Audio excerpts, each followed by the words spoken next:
Tunda Allah ya nufa babu mai iya canja shi.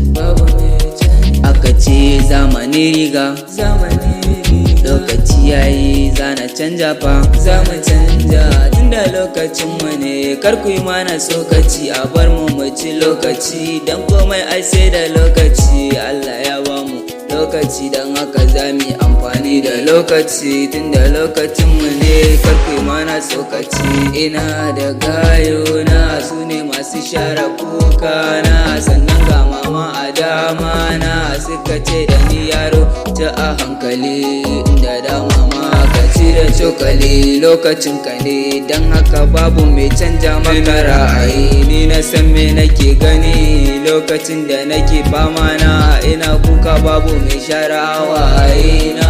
Ruwa na dukan kaina, kuna ɗaki kuna kallo na, tunda na nema halak ɗina, ai dole ne in ci. Lokaci na ne babu mai mani tsokaci, inda ɗa ya fito sai na tatse shi kamar ana tatsa man gyaɗa.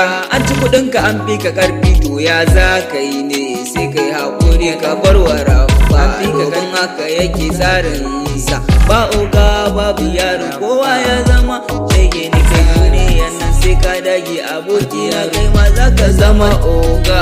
Kawai ka kyale su, ina nufin kamance su, ka shafe su, rayuwa tana sauyawa, lokaci yana zuwa, kai ma ai za ka canja ne.